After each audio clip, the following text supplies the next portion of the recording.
எப்பொழுதுமே சில மார்க்கங்கள் உண்டு. அந்த மதம் சார்ந்த சிந்தனைக்கு என்று ஒரு தத்துவம் உண்டு. அந்த தத்துவத்தின் அடிப்படையில் தான் கோடானு கோடி மக்கள் சில மார்க்கங்களை பின்பற்றுகிறார்கள்.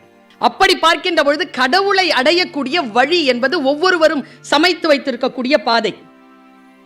அந்த சமைத்து வைத்திருக்கக்கூடிய பாதையில் ஒரு சிந்தனையை நான் சொல்லுகிறேன். இந்த பாட்டு நீங்க கேட்டிருப்பீங்க. கடவுள் கிட்ட போனா எப்படி இருக்கணும், நம்மை கடவுளுக்கு முன்னால் எப்படி நிறுத்தணும் அப்படின்னு சில மார்க்கங்கள் சில விஷயங்களை நமக்கு சட்டப்பூர்வமாக தந்திருக்கு. அதிலிருந்து முற்றிலுமாக வித்தியாசப்பட்ட சிந்தனை தான் கிருஷ்ணன் என்கின்ற சிந்தனை. நீங்க அந்த பாட்டை கேட்டிருப்பீங்க. இறைவனிடம் கையேந்துங்கள், சூப்பர் பாட்டு. பொறுமையுடன் கேட்டு பாருங்கள், அவன் பொக்கிஷத்தை மூடுவது இல்லை என்று சொல்லும் மனம் இல்லாதவன், ஈடு இணை இல்லாத கருணை உள்ளவன், அல்லல் பட்டு எழும் குரலை கேட்கின்றவன், எண்ணங்களை இதயங்களை பார்க்கின்றவன்.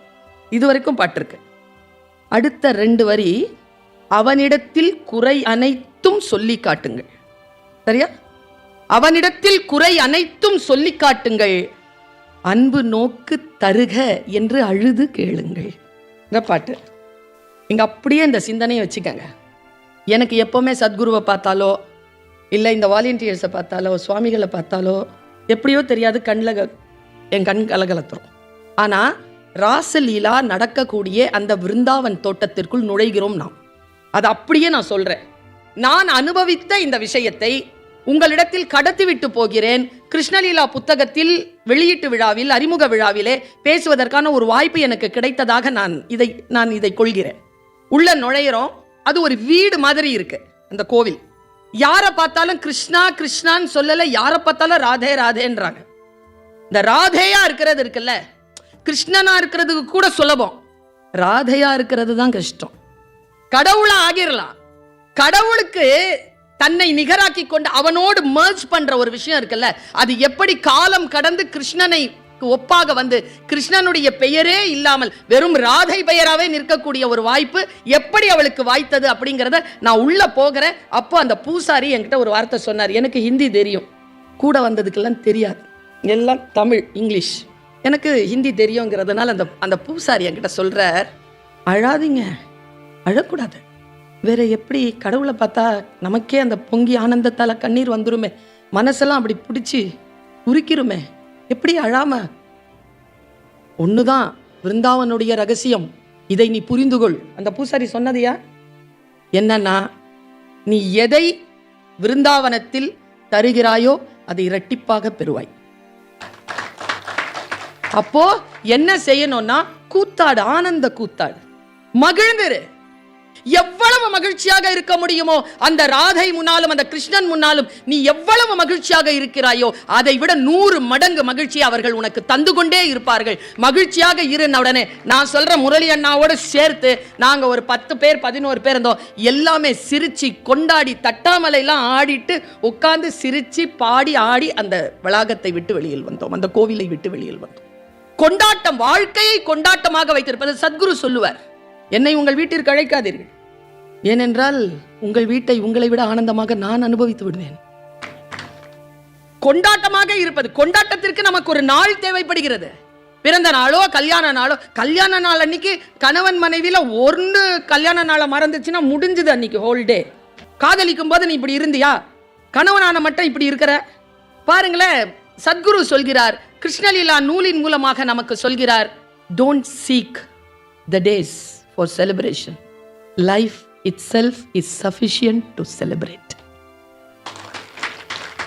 வாழ்க்கையே போதுமானது, நீ மகிழ்ந்து இருப்பதற்கு வாழ்க்கையே போதுமானது. அதற்கு உனக்கு உதாரணம் வேண்டுமா, இந்த கிருஷ்ணனின் லீலையை பார், படி. கிருஷ்ணலீலை பார்ட் 2 வரப்போகுதுல்ல, அந்த பார்ட் 2ல என்னென்ன வரப்போகுதோ அவருடைய சத்சங்கம் கேட்டவர்களுக்கு அது தெரியும். தன்னுடைய பேச்சிலே மிக மிக முக்கியமாக கிருஷ்ணரை பற்றி பேசாமல் அவர் சத்சங்கத்தை மேக்சிமம் முடிக்க மாட்டார். ஏனென்றால் கொண்டாடுவதென்றால் அவருக்கு ரொம்ப பிடிக்கும். வாழ்க்கை நாம் கொண்டாடவே மாட்டேன் என்கிறோம். இவ்வளவு காலம் தானே வந்தோம். அந்த காலகட்டத்தில் எதற்காக நாம் சோகமாக இருக்க வேண்டும்? உலகத்திலே ஒரு மனிதன் செய்யக்கூடிய ஆகப்பெரிய பாவம் சோகமாக இருப்பதுதான், சோம்பேறியாக இருப்பதுதான். கிருஷ்ணன் இருக்கான்ல, கிருஷ்ணன் கிட்ட எல்லா குணங்களும் இருந்தது, எல்லா குணங்களும் இருந்தது. அவன்கிட்ட நீங்க இல்லாத குணத்தையே ஒன்று பார்க்கவே முடியாது. இப்பொழுது இவன் வருவான், நீ ஒரு வேலை செய், இந்த வேலையை செஞ்சான்னா இவன் தோத்துருவான்ற வஞ்சகத்தையும் சொல்லுவான். துரியோதனனை சாவடிச்சது கிருஷ்ணனுடைய சூழ்ச்சி தான். அவன் சூது செய்வான், சூழ்ச்சி செய்வான், அவன் மகிழ்ந்திருப்பான், அவன் ஆடுவான், பாடுவான், எல்லாம் செய்வான். அவனிடத்தில் இல்லாத ஒரே ஒரு குணம் எது என்றால், கிருஷ்ணலீலா புத்தகத்தில் சத்குரு சொல்கிறார், கிருஷ்ணனிடத்தில் இல்லவே இல்லை என்கின்ற ஒரே குணம் மெத்தனம். அவன் மெத்தனமா இருக்கவே மாட்டான், அவன் சோம்பேறியா இருக்கவே மாட்டான். அது என்ன அப்புறமா பார்த்துக்கலாம் அப்படி என்று இருக்கவே மாட்டான். வினாடிகள் முழுக்க முழுக்க உணர்வோடும் விழிப்புணர்வோடும் இருந்தவன் கிருஷ்ணன். சாந்தபாணியினுடைய மகன் புனர்தத்தன். புனர்தத்தன் ஒரு தீவிலே நாகக்கன்னிகளோடு சிக்கி கொண்டார். இவன் தான் இளவரசன் என்பது சில வார்த்தைகளால் கண்டுபிடிக்கிறான் கிருஷ்ணன். இப்படி போகுது ஒரு எபிசோடு. எனக்கு ரொம்ப பிடிச்சது என்ன தெரியுமா, இந்த புத்தகத்துல கிருஷ்ணன் செய்த லீலைகளில் மிக முக்கியமான லீலை என்ன தெரியுமா?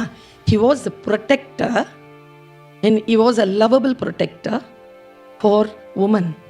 பெண்களுக்கு அவன் மிக மிக அற்புதமான பாதுகாப்பான ஒரு சூழ்நிலையை பெண்களுக்கு அவன் தந்து கொண்டே இருந்தான் என்று பேசுகிறது இந்த நூல். அப்புறமா ஒரு வார்த்தை சொல்றார், நீங்கள் கிருஷ்ணனை புரிந்து கொள்ள வேண்டும் என்றால் ஒரு ஆணாக கிருஷ்ணனை புரிந்து கொள்ளவே முடியாது. நீங்கள் உங்களை ஒரு பெண்ணாக நினைத்தால் மட்டும்தான் கிருஷ்ணன் மீது உங்களுக்கு காதல் வரும். இதுதான் நாயக நாயகர் பாவம். முன்னம் அவனது நாமம் கேட்டால், மூர்த்தி அவன் இருக்கும் வண்ணம் கேட்டால், பின்னை அவனது ஆரூர் கேட்டால், பெயர்த்தும் அவனுக்கே பிச்சியானால், அம்மையப்பன் அத்தனையும் மறந்தாள் அகன்றாள், அகலிடத்தார் ஆச்சாரம் தன்னை துறந்தாள், தன் நாமம் கெட்டாள், தலைப்பட்டாள் நங்கை தலைவன் தாளே. அப்பர் தன்னை நாயகியாகவும் இறைவனை நாயகனாகவும் எப்பொழுது நீங்கள் நினைக்கிறீர்களோ அப்பொழுதுதான் ஜீவாத்மா போய் பரமாத்மாவோடு சேரும். இதுதான் கிருஷ்ணலீலா. மீரா வருகிறாள், மீராவிடம் சொல்லுகிறார்கள், நீ கோயிலுக்குள் போகக்கூடாது. ஏன் போகக்கூடாது? ஏன் போகக்கூடாது என்றால் நீ பெண். மீரா சொன்ன ஒரே ஸ்டேட்மெண்ட், கிருஷ்ணன் ஒருவன் தானே புருஷோத்தமன், அவன் ஒருத்தன் தான் என் புருஷன், அவன் தான் பரமாத்மா. நாம் எல்லோரும் கோபியர்கள் தானே, நாங்கள் எல்லோரும் பெண்கள் தானே. கோபியர்கள் என்றாலே பரமாத்மாவின் கூட்டம் தானே. இந்த பரமாத்மாவின் கூட்டங்களை ஒட்டுமொத்தமாக அந்த அன்பின் வடிவில் நாம் நம்மை இணைத்துக் கொள்ளுகின்ற பொழுது பரமாத்மாவோடு போய் சேர்ந்து விடுகிறோம் என்பதுதானே கிருஷ்ண தத்துவம். புனர்தத்தன் என்பவன் தன்னுடைய குருநாதரின் மகன். அவன் இளவரசனாக இருக்கிறான் அந்த நாகக்கன்னிகள் மத்தியில். அதுல அந்த நாகக்கன்னிகளுடைய எபிசோட கண்டிப்பாங்க நீங்க படிச்சு பாருங்களேன். அவங்க சொல்றாங்க, நாகக்கன்னிகள் எப்படி இன்னொருவரை வசியம் செய்கிறார்கள் என்று வசியம் செய்யப்பட்டவர்களுக்கு புரியவே புரியாது என்று எழுதப்படுகிறது. நீங்க அதை எதுக்கு வேணாலும் அப்ளை பண்ணிக்கலாம். ஏதோ ஒரு நிலையிலே நம்முடைய மனதை அந்த இடத்தில் ஒப்படைத்து இருக்கிறோம். நாம் அதிலிருந்து ரிலீஸ் பண்ணி அந்த புனர்தத்தனை கூட்டிட்டு வராருங்க. உண்மையாவே சொல்ற, ரொம்ப விறுவிறுப்பான படத்தினுடைய கடைசி கிளைமேக்ஸ் காட்சிகள் பார்க்குற மாதிரியே இருந்தது. அது புத்தகம் என்னாலும் கீழே வைக்க முடியல. கடைசியா சண்டை போட்டுக்கிட்டு அப்படியே வந்து படகுத்துறைக்கு வந்துருவாங்க. படகுத்துறையில வந்து எடுத்து அந்த இளவரசன் புனர்தத்தனை அவர் வந்து படகுல தள்ளிடுவார், தானும் போய் அதுல ஏறிடுவார். அப்படி ஏறும் பொழுது உண்மையாகவே இவரை காதலித்த ஒரு பெண், ஆசிரா அவ பேர். இங்கதாங்க நான் நின்ன, இதாங்க கிருஷ்ணன். ஆசிரா ஓடி வரா, அவ நாகக்கண்ணி ஓடி வரா. ஓடி வந்து அப்படியே கிருஷ்ணனோடு தன்னை அப்படியே மர்ஜ் பண்ணிட்டு கட்டி பிடிச்சிட்டா. கிருஷ்ணன் என்ன தெரியுமா பண்ணா? நாகக்கன்னிகளை நம்ப முடியாது, நாகக்கன்னிகளை அழைத்து கொண்டு போக முடியாது, அவர்களிடமிருந்து விடுபடுவதுதான் மனித குலத்திற்கான ஒரே தீர்வு என்று சொல்லித்தான் புனர்தத்தனை கூட்டிட்டு வரார். ஆனா ஒரு நாகக்கன்னிகை கிட்ட வந்துட்டா, அவள் உடலோடு ஒட்டிக்கிட்டா. அந்த உடலோடு அவளை ஸ்பரிசம் செய்தவுடன் அவள் உள்ளத்தில் இருந்த தூய அன்பை புரிந்து கொண்ட கிருஷ்ணன் அப்படி அலேக்கா தூக்கி ஆசிராவையும் தூக்கி படகுல போட்டார். படகு போகுது, ராணி வந்து கத்ரா, ஆசிரா படகிலிருந்து கடலிலே குதி, கரை வந்து சேர். அவ ஆணையிட்ட உடனே ஆசிரா என்ன ஆனான்னு தெரியாது, எல்லாத்தையும் மறக்கிறா, நேரா தண்ணியில குதிச்சிட்டா. உடனே கூட இருக்கிறவங்க சொல்றாங்க, அவள் போனால் அவள் பிழைக்க மாட்டாள், அவளை பிடிச்சுக்கோங்கன்னு தடுக்கிறார் கிருஷ்ணன். அவளை தடுக்காதே. இந்த இடத்துல அவளை தடுக்காதேன்னு சொன்ன அந்த கிருஷ்ணன் இருக்கான்ல, அதுதாங்க கிருஷ்ணலீலையின் மாயம். வருகின்ற பொழுது அழைத்துக் கொள்வதும் போகின்ற பொழுது விட்டு நின்று கொண்டிருப்பதுமான உண்மையான விட்டு விடுதலையாவதும், வருகின்ற சரணாகதி என்று வந்தால் யார் வந்தாலும் எடுத்து அணைத்துக் கொள்வதற்குமான ரகசியம்தான் கிருஷ்ணன். அந்த ஹஸ்த அப்படிங்கிற ஒரு காளைக்கு முன்னால ராதை வந்து நின்ன உடனே பின்னால என்ன தெரியும் பண்ணா, நீ நில்லுன்னு சொல்லிட்டு விடலைங்க ராதையாவ. எத்தனை ஆம்பளைங்களுக்குங்க இது புரியும்? என்ன தெரியுமா சொல்றான், ராதே எனக்கு பின்னால வந்து நில். அதுல ஒரு நுட்பம் சொன்னா பாருங்க, ரொம்ப நுட்பம். நீ என்ன பண்ணு, என் காலுக்கு பின்னால உன் காலை நிறுத்து. என் கால் வேறு உன் கால் வேறு என்று நீ வெளியில் தெரிய முடியாதபடிக்கு எனக்குள்ளாக அந்த கால்களை சேர்த்து கொண்டு நில்லுன்னு சொல்லி ஆணையிடுறார். அந்த பொண்ணு அப்படியே நிக்குது. நின்ன உடனே என்ன தெரியுமா பண்ணாரு, நேரா அந்த ஹஸ்து மேல ஏறி உட்கார்றாருல, அது துள்ளுதுங்க. உட்கார்ந்த அடுத்த வினாடி, அது துள்ள ஆரம்பிக்கிற வினாடியும் ராதையை தூக்கி அப்படியே பின்னால உட்கார்ந்த வினாடியும் ஒன்னா இருந்தது. எம்ஜிஆர் படம் பார்க்குற மாதிரியே இருந்தது எனக்கு. அது குதிச்சு ஓடுது. இவங்க வந்து சொன்னாங்கல்ல, நீங்க படிச்சு பாருங்க. அதோட இவன் புல்லாங்குழல் வாசிச்சு இனிப்பு கலந்த வைக்கோல் கொடுத்து ஃப்ரெண்ட்ஷிப் பிடிச்சிக்கிட்டான். ஆனா முதுகுல அப்பதான் முதல்ல ஏறி உட்காரான். கூட இன்னொரு வெயிட் இருக்குது பின்னால. ஹஸ்துக்கு தெரியல, ஹஸ்து பாட்டுக்கு தூக்கி அடிக்குது. எங்க தெரியுமா கிருஷ்ணன் ஜெயித்தான்? அந்த காளையை கிட்ட போய் மேல உட்கார்ந்தான்ல, அது வரைக்கும் தான் அந்த பயிற்சி. மேல உட்கார்ந்து ஆட்சி செய்தான்ல, அது அவன் பேராண்மையினுடைய வெளிப்பாடு. அது பயிற்சி பெற்றதனால் வரவில்லை. ஒரு பேராண்மையின் வெளிப்பாட்டிலே அவன் பின்னால உட்கார்ந்து அது சுத்தி சுத்தி சுத்தி போய் அது களைச்சி போனதுக்கு அப்புறமா உட்காந்து புல்லு மேயுதுங்க. அப்புறமா தான் கீழே 2 பேரா இறங்கி அங்க உட்கார்ந்துட்டு இருக்கிறாங்க. அப்படி ஒரு காட்சி. இந்த நூல்களை வாசித்துக் கொண்டே இருக்கின்ற பொழுது ஒரே ஒரு விஷயம் தான் தெரியுது, கிருஷ்ணன் எங்க இருக்கிறான்? கிருஷ்ணன் இருக்கிறான். எப்பொழுது கிருஷ்ணனை நாம் அடையாளம் காண்போம்? அப்பர் சொல்லுகிறார், நாடினேன் நமச்சிவாயத்தை நாடிற்று நமச்சிவாயம். நான் கிருஷ்ணனை நாடினால் கிருஷ்ணன் என்னை நாடுவான். நான் நாடணுமே. நாங்க ஒரு ப்ரோக்ராம்காக ஈஷா யோகா மையத்தில் ஒரு ப்ரோக்ராம் போய்கிட்டு இருக்கிறோம். சத்குரு என்ன சொன்னார் தெரியல, சாயந்தரம் 4 மணிக்கு வந்து எங்களுக்கு செஷன் இருந்தது. சத்குரு எல்லாருக்கிட்டையும் சொல்லிட்டார், இன்னைக்கு செஷன் வந்து ஈஷா மையத்துக்குள்ள இல்லை, நாம எல்லாருமே வந்து மலை பக்கம் போகலான்ட்டார். நாங்கள் எல்லாம் சாப்பாடு கிப்பாடு எல்லாம் கட்டிக்கிட்டு போகிறோம். அவர் ஒரு ஆறு ஓடுது, அந்த ஆற்று மேலே ஒரு பாறை இருக்குது, பாறையில் உட்காந்துட்டார். நாங்கள்லாம் ஆற்றுக்கு இந்த பக்கமாக உட்காந்துட்டோம். சத் சங்கம் நடக்குது. சத் சங்கம் முடிஞ்சுது. ஒரு பொண்ணு சத்குரு பக்கத்தில் போய் நிற்கிறா. நான் இந்த பக்கம் உட்காந்துட்டு அதை கேட்குறேன்.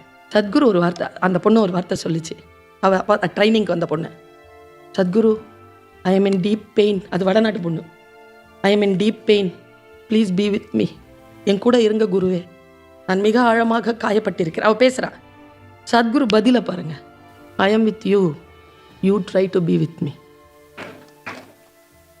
கடவுள் நம்மோடு தான் இருக்கிறார். நாம் கடவுளோடு இருக்கிறோமா? குருநாதர் நம்மோடு தான் இருக்கிறார். நாம் குருநாதருடன் இருக்கிறோமா? இந்த குருநாதரோடு இருக்கிறது இருக்குல்ல, அந்த ரகசியம் தான் அர்ஜுனன். இந்த கிருஷ்ணலீலா புத்தகத்தை வாசியுங்கள் தோழமைகளை. நான் சொல்லுகிறேன், நீங்கள் வாசியுங்கள். உங்களுக்கு புரிபடாத பல கேள்விகளுக்கான பதில்கள் உங்களுக்கு கிடைக்கும். நான் சொன்னால் அது என் புரிதலுக்கான பதில் தான். நீங்கள் வாசித்தால் அது உங்கள் புரிதலுக்கான பதில். நீங்கள் உங்களுடைய கேள்விக்கான பதிலை தேடி கண்டுபிடிக்க நீங்கள் அந்த புத்தகத்திற்குள் போங்க. 300 ரூபாய் புக்கு, 20% குறைச்சலா தரீங்களா? 240 ரூபாய்க்கு கிடைக்குதாமா. முடிஞ்சா வாங்கிருங்க. எனக்கு தெரிஞ்சு இந்த வார்த்தையை சொல்கிறேன், எத்தனை பேர் அதை புரிஞ்சுக்கிறீங்கன்னு தெரியல. இன்னைக்கு எல்லாம் இந்த மொபைலில் பார்க்குற பழக்கம் வந்துருச்சு. எதுவுமே புக்கு படிக்கிறது இல்லை. புத்தகத்தை அமைதியாக வாசிக்கின்ற அந்த தன்மை இல்லாமல் போகிறது. ஒரு வெளிநாட்டு அறிஞன் எழுதுகிறான், புத்தக வாசிப்பு பற்றி எழுதுறாங்க. நான் மிரண்டு போனேங்க அந்த ஸ்டேட்மெண்ட் பார்த்து. உலகத்தில் ஆக பெரிய கேளிக்கை அமைதியாக நடந்து கொண்டிருக்கிறது. அதற்கு பெயர் புத்தக வாசிப்பு. ஆக பெரிய கேளிக்கைங்க அது. நமக்குள் 1000 திரைக்கதைகளும் 1000 காட்சிகளும் பிரம்மாண்டங்களும். பாகுபலியை பார்த்து உட்காருறீங்க, கம்பராமாயனுடைய யுத்தகாண்டத்துக்குள்ள போய் பாருங்க. எனக்கு கேட்டா யுத்தகாண்டத்தை படிக்காம மதன் கார்கி அதை எழுதியிருக்க வாய்ப்பே கிடையாது. யோசித்து பார்த்தால் புத்தக வாசிப்பிற்குள் நுழைந்து சென்று இந்த கிருஷ்ணலீலாவை புரிந்து கொள்வது. இதை ஒரு வார்த்தை நான் பார்க்கிறேன். யார் இந்த கிருஷ்ணன்?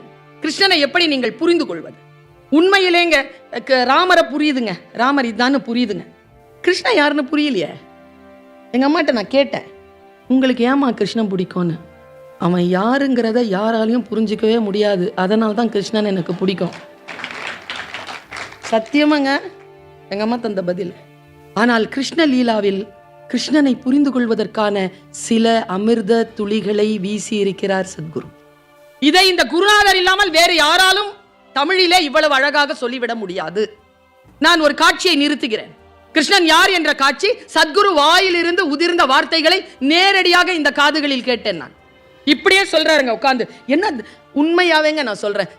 சத்குரு என்கின்ற அந்த குருநாதரிடம் இருந்து நாம் என்ன பெற்றுக்கொண்டோம்? நான் பெற்றுக்கொண்ட அந்த தியானம், அந்த அறிவு என்பது வேறு. முத்தையா அவர்கள் பெற்றுக்கொண்டது வேறு. அவர் குருவும் என் குருவும் ஒரே ஆளாக இருக்கலாம். ஆனால் அவருக்கு தந்த அனுபவமும் எனக்கு அவர் தந்த அறிவு விழிப்புணர்வும் வேறு. ரெண்டுமே ஒண்ணு கிடையாது. குருநாதர்கள் எல்லோருக்கும் எல்லாம் ஒரே விதத்துல, ஒரே பொங்கல் ஒரே சுண்டல் கிடையாது. அது வேற, இது வேற. அவர் கையிலே விஷம் கொடுப்பார். சில நேரங்களில் அது பாயாசமாக இருக்கும், சில நேரங்களில் அது மருந்தாக இருக்கும். அது இனிப்போ மருந்தோ விஷமோ குருநாதர் கொடுத்தால் குடித்து விடக்கூடிய முழுமை உன்னிடத்தில் இருந்தால் நீ குருநாதரை அடைந்து விட்டாய் என்று பொருள்.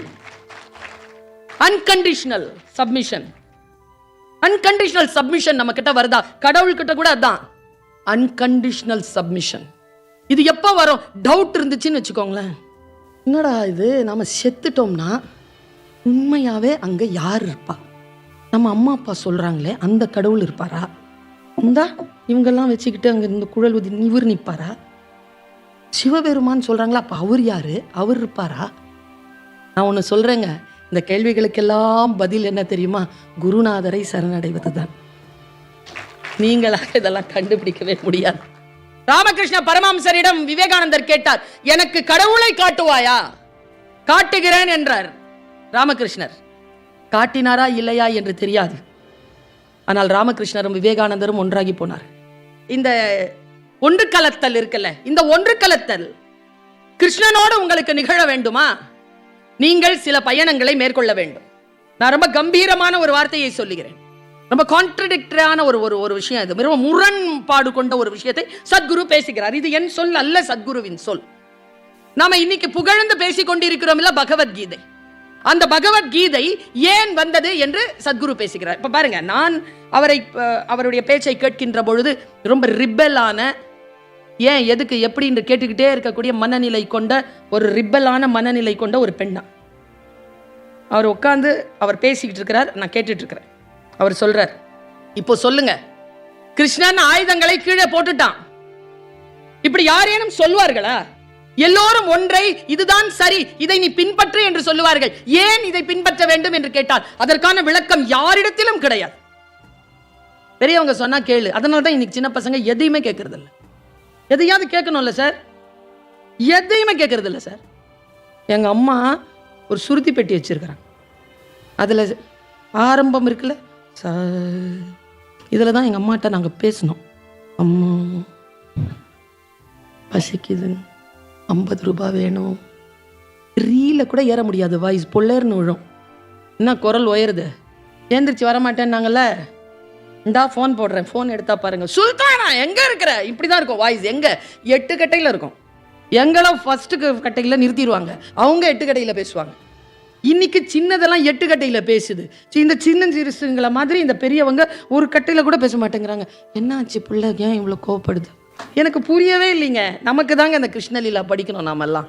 நாம தாங்க படிக்கணும். ஒரு 3.5 வயசு குழந்தைங்க அது ஆட்டி படைக்குதுங்க, தாத்தா பாட்டி அம்மா அப்பா எல்லாரையும். அது பயந்து நடுங்குது. எனக்கு ஒரு விஷயம் புரியறதே இல்லை.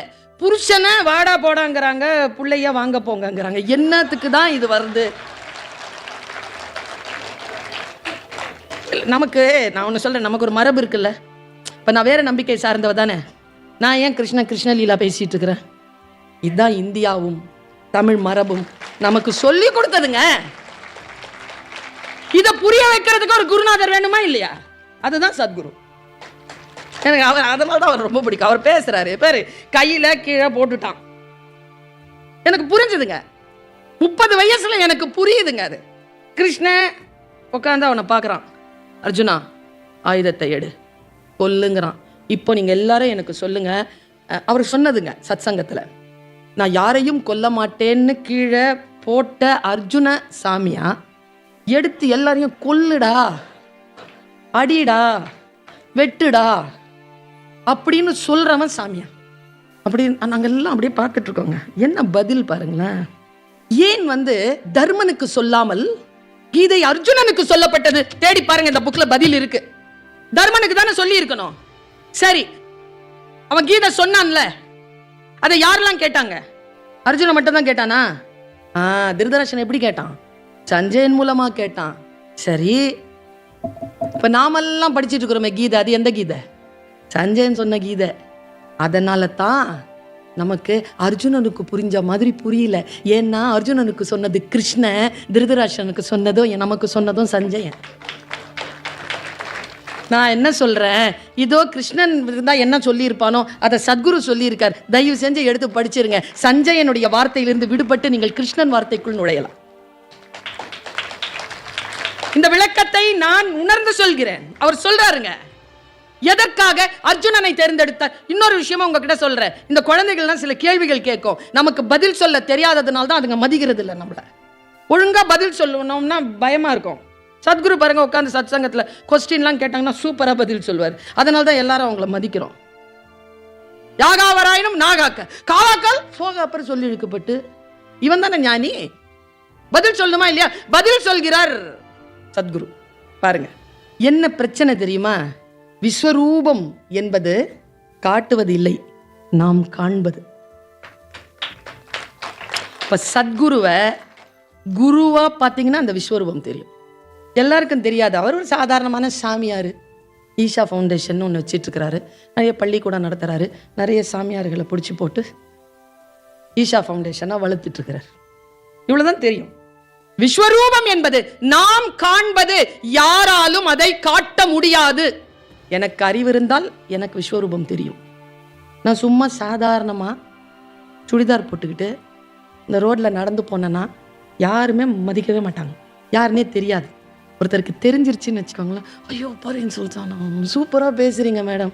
ஏனென்றால் அவர் நான் மேடையில் நின்று பேசுவதை கண்டிருக்கிறார். காட்சிதான், காட்டுவதல்ல.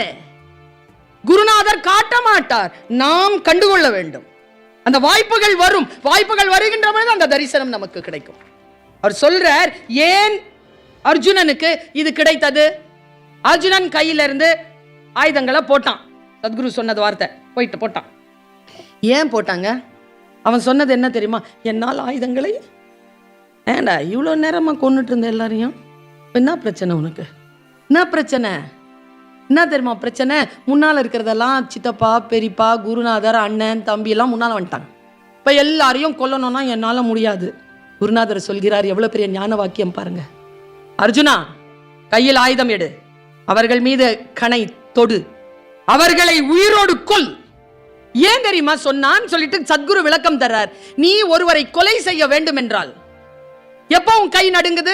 உங்க அப்பானா நடுங்கும், உன் புள்ளனா உனக்கு நடுங்கும், வேற யாராவது வந்து அடிச்சிருவியா? அப்போனா நீ உன் அப்பால இருந்தாண்டா தொடங்கணும், உன் பையன்ல இருந்தாண்டா தொடங்கணும். அதான்டா கீதைன்னர். இப்ப நடுங்குது இல்ல, நமக்கு ஒரு வார்த்தையை கேட்கின்ற பொழுது மனம் நடுங்குகிறது. அப்ப எனக்கு வந்தா ரத்தம், உனக்கு வந்தா தக்காளி சட்னியாங்கிற வார்த்தை எனக்கு புரியுது. நீ யாருடைய தகப்பன் தானே, உன்னை கொல்வதில் எனக்கு ஒன்றும் மனதிலே தடை இல்லை. என் தகப்பனை கொல்ல வேண்டும் என்றால் எனக்கு மனத்தடை. அப்படி என்றால் என்னுடைய படைப்புகளை நீ கை வைக்க வேண்டும் என்றால் உன் உறவினர்களோடு அதை தொடங்கு என்று சொன்னதுதான் பகவத்கீதை என்று சத்குரு சத் சங்கத்தில் பேசுகிறார். வன்முறையற்ற உலகம் வர வேண்டும் என்றால் நீங்கள் முழுமையான அன்பானவர்களாக மாற வேண்டும் என்பது சத்குருவின் நோக்கம். எனக்கு பல காலமா ஒரு பாட்டு புரியல, கிருஷ்ணனை புரியும் போது எனக்கு புரியுது. ஒருத்தங்க நம்மளை அடிக்கிறாங்கன்னா அவங்க காயப்படாம நம்மளை காயப்படுத்த மாட்டாங்க, ஏதோ ஒரு மனநோய் இருக்கும். சத்குரு இதையும் சொல்வார். நல்ல வார்த்தையெல்லாம் எனக்கு அவர் தாங்க சொல்லியிருக்கிறார். அவர் நல்லா சொல்கிறாருங்க, சூப்பராக சொல்வார். உடம்பு சரியில்லை அப்படின்னா உடனே மைலோ 4 ஆரஞ்சு பழம் ஒரு ஹார்லிக்ஸ்லாம் கொண்டு போய் கொடுக்குறோமே. ஒருத்தனுக்கு மனநிலை சரியில்லைன்னா அவனை பாதுகாக்கிறோமான்னு கேட்பார். உடம்பு சரியில்லாமல் போகிறதுக்கு உன் திமிர்த்தனம் காரணம், மனம் சரியில்லாமல் போனதுக்கு யாரோ ஒருடைய திமிர்த்தனம் காரணம் இல்லையா? அவனை நாம் பேண வேண்டாமா? அந்த பெருங்கருணை கொண்ட மனம்தான் சத்குரு. மனங்களை அவர் விசாரிப்பார். இப்போதான் எனக்கு ஞாபகம் வருது, இதை சொல்லணும்னு முதலியே இருந்தேன், அண்ணங்கிட்ட சொன்னேன். என் பல காலமாக எனக்கு இது புரியல, சட்டுன்னு பல்பு போட்ட மாதிரி ஒரு விஷயம் புரிஞ்சுது. என்னுடைய இனிஷியல் ஐஎஸ், அதை தமிழில் எழுதணும்னா ஈஷா தான் எழுதணும். இமாமுதீன் ஷாஜமால் பர்வீன் சுல்தானா, நான் ஈஷா பர்வீன் சுல்தானா, ஈஷா பர்வீன் சுல்தானான்னு சொல்லுவாங்க என்ன. நான் உங்கள் டிபார்ட்மெண்ட்குள்ளேயே வராமல் அந்த பேர் வச்சிட்டு இருக்கிறாரு. நம்முடைய வாழ்க்கையில் சில வெளிச்சங்களை காட்டக்கூடிய வாய்ப்பை இந்த நூலின் மூலமாக சத்குரு நமக்குள் நுழைகிறார். இந்த புல்லாங்குழலை பற்றி பேசினார்கள். இந்த புல்லாங்குழலை கண்ணன் வாசிக்கவே இல்லை, கிருஷ்ணன் வாசிக்கவே இல்லை. அது ராதையுடன் போயிடுச்சு. ராதா உட்கார்ந்து இருந்தா, 5 வருஷம் ஆச்சு. அவ உட்கார்ந்து இருந்தா, 5 வருஷமா காத்திருந்தா. 2 பேருக்கும் 5 வயசு வித்தியாசம். 5 வயசு பெரியவர் ராதை. 5 வருஷம் காத்திருந்த ராதை. நான் மஸ்னவி படிக்கிறேன், ஜலாலுதீன் ரூமி படிக்கிறேன். ரூமியில் ஒரு வார்த்தை இருக்கிறது, நீ எதை தேடிக்கொண்டிருக்கிறாய் அது உன்னை தேடுகிறது. ராதை கிருஷ்ணனை தேடினாள். கிருஷ்ணன் வர முடியாதபடிக்கு அவன் கால்களை கட்டி போட்டு இருந்தது அவனுடைய ஊர். என்ன நடந்தது? ஒரு காலம் வந்தது, கிருஷ்ணன் மட்டுமல்ல கோகுலமே சேர்ந்து விருந்தாவனமுக்கு வந்து சேர்ந்தது. நீ எதை தீவிரமாக தேடுகிறாயோ அதுவும் உன்னை தீவிரமாக தேடும் என்பதற்கு தான் சாட்சி ராதை. அதனால தான் தன் மகளுக்கு ராதே என்று பெயர் வைத்தார் சத்குரு. ராதே என்பது ஒரு concept, full of love, full of submission, unconditional submission. unconditional submission நம்ம கிட்ட இருக்குதா? அது இல்லாத பொழுதுதான் சத்குரு சொல்கிறார், கிருஷ்ணன் யார் தெரியுமா? உன்மத்தமான அன்புமயமானவன். madly lovable person, is so madly lovable person. அடுத்தது என்ன தெரியுமா? அர்த்தமற்ற சடங்குகளை சாடும் பகுத்தறிவாளர். அவர் சொல்றார், அவர் சங்கரன் பிள்ளைன்னு ஒருத்தரை கூப்பிட்டு வருவார். எப்ப பார்த்தாலும் இன்விசிபிளா அவர் கூடவே இருப்பார் அந்த சங்கரன் பிள்ளை. அது எப்படின்னா ஒரு முட்டாள கூடவே வச்சுட்டு இருக்கிறது. எப்பவுமே குருமார்கள் என்ன பண்ணுவாங்கன்னா அதிபுத்திசாலிகளை கூட வச்சுட்டு இருக்க மாட்டாங்க. அவரே சொல்லியிருக்காரு. ஏன்னா அதிபுத்திசாலிக்கு தெரியும் வாழ்க்கையில எப்படி வாழறதுன்னு. நம்மள மாதிரி முத்தையா மாதிரி ஆட்களுக்கு தெரியாது. அதனால தான் பக்கத்தில் உட்காந்து வச்சிருப்பார். போனா நாசமா போயிருவேன், இரு இங்கே அப்படின்ட்டு பக்கத்தில் உட்கார வச்சிருப்பார். அந்த நிலைப்பாட்டில் சங்கரன் பிள்ளையை வச்சு 2 விஷயம் சொல்ல. சங்கரன் பிள்ளை ஒரு நாள் ரொம்ப சோகமா இருந்தான். என்ன ஆச்சு உனக்கு, ஏன் சோகமா இருக்கிறேன்னா, போன வருஷம் இதுக்கு முந்தின வருஷம் எங்க பெரியப்பா செத்து போயிட்டாரு. 2 வருஷத்துக்கு முன்னால செத்து போனதுக்கு எதுக்குடா இப்போ வந்து சோகமா இருக்கிற? இல்ல சாகும்போது அவர் எனக்கு 1 கோடி ரூபாய் எழுதி வச்சுட்டு செத்து போயிட்டார். அதுக்கு ஏன்பா இவ்வளோ கவலையா இருக்க? இல்ல அதுக்கு அடுத்த வருஷம் போன வருஷம் வந்து எங்க மாமா செத்து போயிட்டார், அதுக்கு இப்போ சோகமா இருக்கிறியா? இல்ல அவர் சாகும்போது 2 கோடி ரூபாய் எனக்கு சொத்து எழுதி வச்சுட்டு செத்து போயிட்டார். சரி கொண்டாட வேண்டியதானே, ஏன் சோகமா இருக்க? இல்ல இந்த வருஷம் முடிய போகுது, எவனோ சொத்து எழுதி வச்சுட்டு சாவ மாட்டேங்கிறான் அப்படின்னு உட்கார்ந்து இருக்கிறவன நீங்க என்ன பண்ண முடியும்னு கேட்பார். நீங்க படிக்கும் போதே சிரிக்கலாம் சத்குருவோட. சத்குருக்கு அந்த மீச தாடிலாம் இருக்கும்ல, அதனால அவர் சிரிக்கிறது தெரியாது. அதனால உடம்ப குலுக்கி சிரிப்பார் அவர். பார்த்திருக்கீங்களா? கிருஷ்ணன் போலதான் ஒரு குழந்தை போல அவரை நாம் கொஞ்சலாம். ஒரு ஞானியை போல அவரிடம் உட்கார்ந்து அவருடைய வார்த்தைகளை கேட்கலாம். கண்ண மூடி தியானித்து கேட்டால் உள்ளே உங்களுக்கான கதவுகள் திறந்து கொண்டே போகும். உங்களுக்கான கேள்விகளுக்கான பதில் கிடைத்துக் கொண்டே போகும். நீங்கள் எந்த மதம், எந்த ஜாதி, எந்த இனத்தை சார்ந்தவர்களாகவும் இருங்கள், வார்த்தைகள் வந்து சேர்ந்து கொண்டே இருக்கும், கதவுகள் திறந்து கொண்டே இருக்கும். யாரோ ஒருவர் சொல்லிவிட்டார்கள் என்பதற்காக கதவுகளை மூடி வைத்திருக்கிறோம். நாம் கதவுகளை மூடி வைத்துக் கொண்டு கதறி கொண்டிருக்கிறோம். கதவை திறக்க மாட்டாயா, திறக்க மாட்டாய், ஏற்கனவே திறந்துதான் இருக்குது. சத்குரு அதை திறந்து வைத்திருக்கிறார். எனக்கு தெரிந்த அளவில் நான் சொல்லுகிறேன், ஒரு மிகப்பெரிய சிக்கலில் என்னுடைய குரல் போயிடுச்சுங்க. வோக்கல் கார்ட் காலி. 2008 2010 நான் பேசல எங்கேயுமே. சத்குரு அதற்கு மருந்து சொல்கிறார். எனக்கு சில மூச்சு பயிற்சிகளை அவர் சொல்லித் தருகிறார். அந்த மூச்சு பயிற்சிகளை, அந்த கிரியைகளை நான் செய்கிறேன். அந்த உணவு முறையை மாற்றுகிறேன். சில மருத்துவ முறைகளை சொல்லுகிறார். ரொம்ப நேச்சுரலான விஷயங்கள், அதை நான் சாப்பிட்றேன். தண்ணி குடிக்க சொல்றார், அவ்வளவுதான். ரூம் டெம்பரேச்சர்ல குடிக்க சொல்றார். சுடு தண்ணி குடிக்காதன்னு சொல்றார். என்னுடைய வோக்கல் கார்ட் சரியாயிடுச்சு. இப்போ குரு கிட்ட கேட்குறேன், நான் உங்களுக்கு ஏதாவது குருதட்சணையா ஏதாவது கொடுக்கணும், நான் என்ன இங்கே வந்து வாலண்டியரிங் பண்ணவான்னு? அதெல்லாம் வேணாம், நீ நல்லா பேசுவல, போய் பேசு போ. இதுதான் சத்குரு எனக்கு சொன்னது. நான் அவருக்கு தந்த தட்சணை என்ன தெரியுமா? ஞானியின் சந்நிதியில் என்ற அந்த ஒரு புத்தகத்தை என் குரல் வழியிலே அவருக்கு வாசித்து ஆடியோ புக்கா அவருக்கு நான் போய் சப்மிட் பண்ணேன். சத்குரு, என் குரல் வழியில இதை நான் உங்களுக்கு கொடுக்குறேன் சத்குரு. எது இருக்கிறதோ அதை தருவது இருக்கு இல்லையா? குருவுக்கு எதுவுமே வேண்டாமே, அவர் சொற்களை புரிந்து கொண்டால் போதும். எந்த மதத்தை சார்ந்தவராக இருந்தாலும், அவருடைய வழிபாடு வித்தியாசமாக இருந்தாலும், அவர் சொன்ன பொருளில் இருக்கக்கூடிய வெளிச்சம் நம்முடைய வாழ்க்கைக்கு வழிகாட்டுகிறது. அதை மட்டும் எடுத்துக்கொண்டால் போதும். சிவன் சொத்து குலநாசம். இவர் சிவன் கோயிலை வச்சிட்டு இருக்கிறவரு. அவர்கிட்ட போய் எதையும் வாங்க முடியாது, எதையும் கொடுக்கவும் முடியாது. போறியா, என்ன உனக்கு புத்தி கிடைக்குதோ அந்த புத்தியோட வந்துரு, அந்த விழிப்புணர்வோடு வந்துரு. அந்த விழிப்புணர்வு தான் குருவினுடைய ஆகப்பெரிய ஆசீர்வாதமாக இருக்கும் என்று நான் நினைக்கிறேன். கிருஷ்ண லீலா என்பது ரஸ்லீலா. அந்த ரசத்தை, அந்த லீலைகளை நாம் புரிந்து கொள்ள வேண்டும் என்பது ஒரு தத்துவம் தான். இது உடல் சார்ந்த ஒரு விஷயம் இல்லை, உடலை கடந்த விஷயம். BMW என்று சொல்லுவார், பாடி மைண்ட் அண்ட் வேர்ல்ட். இது மூணும் கனெக்டடா இருக்கணும். ஒருவரோடு ஒருவர் கனெக்டடா இருக்கக்கூடிய அந்த நிலைப்பாடு இருக்கு இல்லையா, அந்த நிலைப்பாடு தான் நான் இப்படி சொல்கிறேன். மகாபாரதத்துல ஒரு காட்சி இருக்கு, அந்த காட்சியை நான் சொல்லுகிறேன். அது எப்படி புரிஞ்சுக்கிட்டா இவன் மீது நமக்கு மாறாத ஒரு ஈடுபாடு வரும். கிருஷ்ணன் மீது. கிருஷ்ணன் அமர்ந்திருக்கிறான், முன்னாள் பீஷ்மாச்சாரியார் வரார். பீஷ்மாச்சாரியார் கத்துறார் கடந்து. என்ன அவர் சொல்றாருன்னா, நீ ஆயுதம் எடு, இதான் கோரிக்கை, பீஷ்மருடைய கோரிக்கை. நீங்க மகாபாரதத்தை படிச்சு பாரு. பீஷ்மனுடைய கோரிக்கை, நீ ஆயுதம் எடு, நீ தான் வந்துட்டல்ல, நீ ஆயுதம் எடு. ஆயுதம் எடுக்க மாட்டேன் என்று சங்கல்பம் செய்திருக்கிறான் கிருஷ்ணன். ஆனால் பீஷ்மர் கூப்பிடுறார், வா ஆயுதம் எடு. ஆயுதம் எடுக்காம அங்க உட்கார்ந்து தேரோட்டியா இருக்கிறதுக்கு நீ யாரு? நீ வா ஆயுதம் எடு. நான் உன்னை எதிர்க்கிறேன், எனக்கு அர்ஜுனன் தேவையில்லை, எனக்கு கிருஷ்ணனோடு போராட வேண்டும், நீ வா நீ வா. கத்ரான் பீஷ்மன். பீஷ்மாச்சாரியார் கத்திக்கிட்டே இருக்கும்போது கடைசியா ஒரு வார்த்தை சொல்றான், கிருஷ்ணா, இப்பொழுது நீ ஆயுதத்தை தூக்கவில்லை என்றால், என்னோடு நீ போர் புரிய வரவில்லை என்றால், நான் இன்றைக்கு மாலைக்குள் நான் இச்சா மரணதாரி, நான் மரணத்தை தழுவுவேன். சொன்ன உடனே கிருஷ்ணனுக்கு எங்கதான் வந்துச்சு கோவம் தெரியல, கீழே இறங்கி பாருங்க சக்கராயுதம் வந்துருச்சு. சக்கராயுதத்தை எடுத்துக்கிட்டு பீஷ்மன் அடிக்கிறதுக்காக ஓடுறான். எல்லாரும் பிடிச்சிட்டாங்க கிருஷ்ணனை. சூரியன் அஸ்தமனம் ஆயிடுச்சு, போர் முடிஞ்சிச்சு. பீஷ்மன் கொல்லப்படலை. டென்ட்ல உட்காந்துருக்கான் கிருஷ்ணன். அர்ஜுனன் வரான். கிருஷ்ணா, எனக்கு ஒரு டவுட்டு. என்ன டவுட்? எதுக்கு இந்த ட்ராமா போட்ட? என்ன ட்ராமா? ட்ராமாலாம் போடலையே. ஏதோ அவர் கூப்பிடுவாராம், நீ கீழே இறங்கி ஓடுவியான், அப்போ அஸ்தமனம் ஆகுமா? என்னது இது? இது ஏன் உனக்கு ட்ராமான்னு தெரியுது? கிருஷ்ணன், நீ கையில் வச்சிருக்கிறது சக்கராயுதம், நீ இறங்கி ஓடிலாம் போய் குத்த வேண்டியதில்லை, இருக்கிற இடத்துல தான் விட்டுருக்கலாம். நீ அவனை கொண்டு இருக்கும்ல, நீ என்னத்துக்கு கீழே இறங்கி ஓடுன? உன்னை பிடிச்சிக்குவாங்கன்னு சொல்லி தானே. உனக்கு பீஷ்மனை கொல்லணுங்கிற ஒரு ஐடியாவும் இல்லை, அப்படி தானே? ஏன் கிருஷ்ணா இந்த தவறை செய்தாய்? உன் வாழ்க்கையில் நீ செய்த சத்தியத்தை நீ மீறிவிட்டாய் என்கின்ற பழிச்சொல்லுக்கு நீ ஆளாகி விட்டாயே. சொன்ன உடனே சிரிச்சுக்கிட்டு சொன்னா, நான் கிருஷ்ண, ஆம் அர்ஜுனா, நான் சத்தியத்தை மீறி நான் அவமானப்பட்டிருக்கிறேன், நான் தோற்றிருக்கிறேன் என் சத்தியத்தில். உனக்கு தெரியுமா பீஷ்மன் யார் என்று? நான் யாரு நீ சொல். நான் யார்? நீ பகவான், அவன் பாகவதன். அதுக்கு அவனை எதிர்த்து நான் வரவில்லை என்றால் அவன் இறந்து போயிருப்பான்.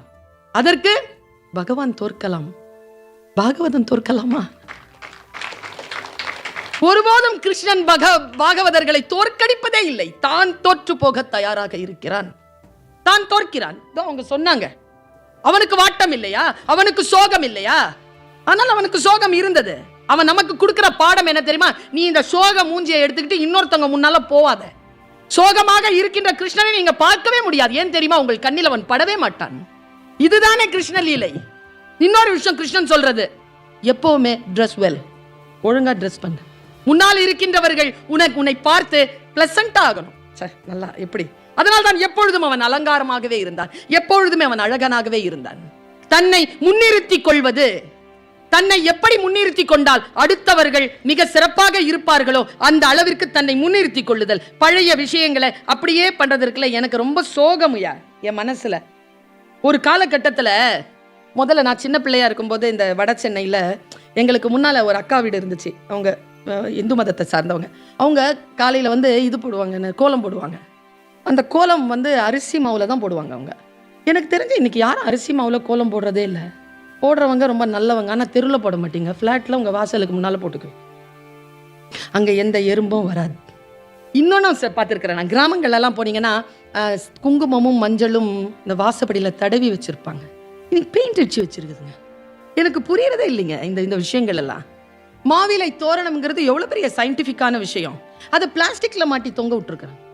அந்த உயிர்ப்பு போகுது இல்ல, அந்த உயிர்ப்போடு நீங்கள் இருக்க வேண்டும் என்றால் நீங்கள் முழுமையாக கடவுள் என்கின்ற தன்மையை புரிந்து கொள்வார். அவர் சொல்றார், கடவுள் என்பது ஆணோ பெண்ணோ அல்ல, அது ஒரு தன்மை என்று சொல்லக்கூடிய புரிதல் நமக்கு வருகின்ற பொழுது கிருஷ்ணன் நமக்கு புரிந்து போவான். அவன் ஒரு தன்மையில் இருப்பவன்.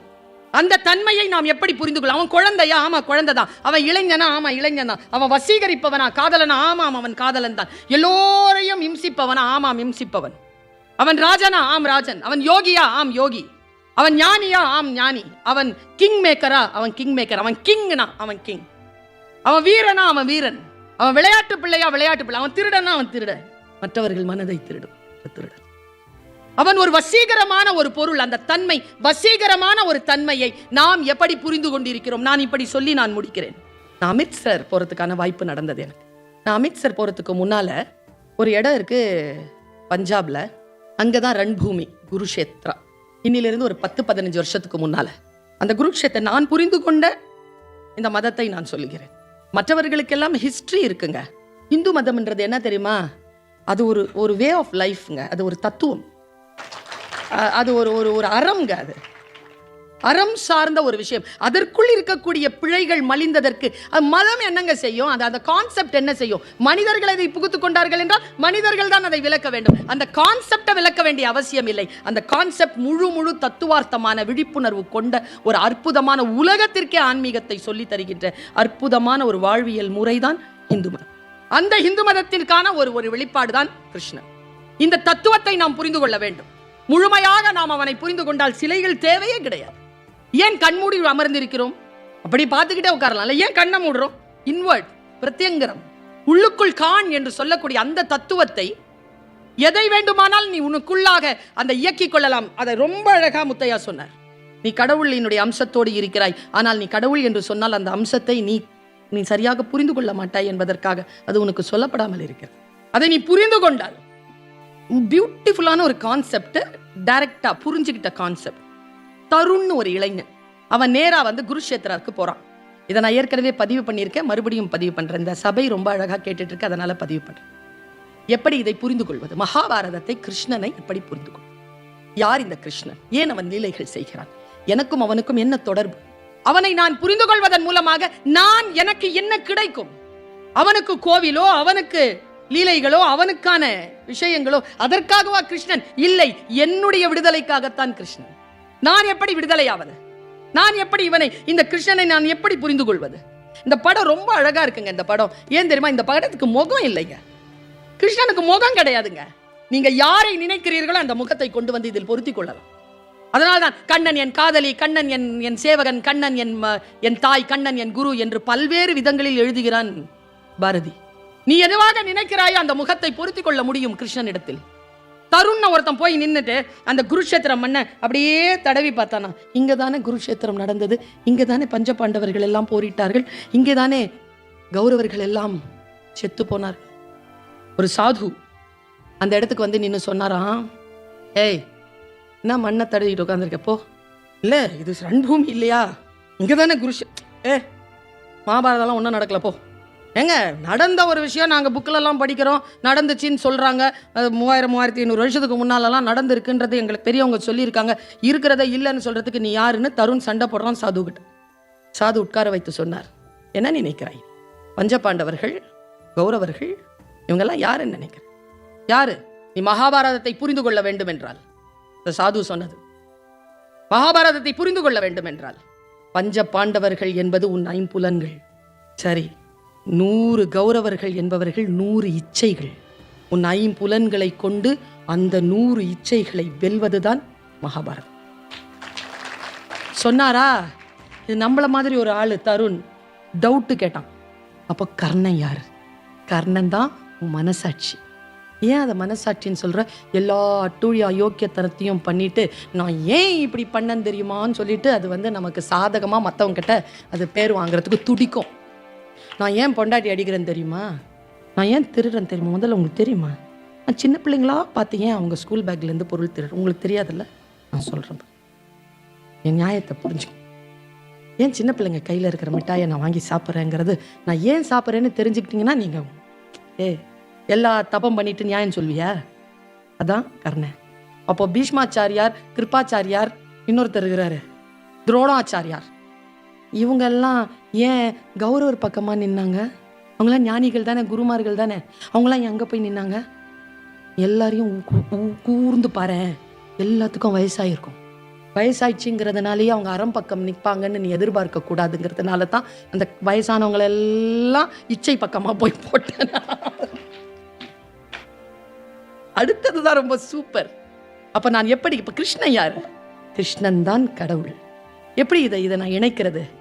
ஐம்பூதங்களோடு கூடிய இந்த உடலை 100 இச்சைகளோடு அழிந்து போகாமல் காப்பாற்ற வேண்டும் என்றால் இந்த உடல் என்கின்ற தேரை செலுத்துவதற்கு கிருஷ்ணன் என்கின்ற சாரதியை கொண்டு வந்து உட்கார வைத்தால் நீ அந்த 100 இச்சைகளையும் வெல்லலாம் என்பதுதான் மகாபாரதம் என்றார். நம்முடைய உடல் என்கின்ற, நம்முடைய உள்ளம் என்கின்ற இதை செலுத்துவதற்கான ஒரு அற்புதமான கருவிதான், தத்துவம்தான் கிருஷ்ணன். அவன் லீலைகளை படிப்பதற்கு சத்குருவின் வாயிலாக நமக்கு ஒரு வாய்ப்பு கிடைத்திருக்கிறது என்றால் அதை நாம் பயன்படுத்தி கொள்ள வேண்டும் என்ற பரிந்துரையோடு உடனடியாக புத்தகத்தை வாங்கி கொண்டு செல்லுங்கள் என்று சொல்லி வாய்ப்பளித்த அத்துணை பேருக்கும் நன்றி செலுத்துகிறேன்.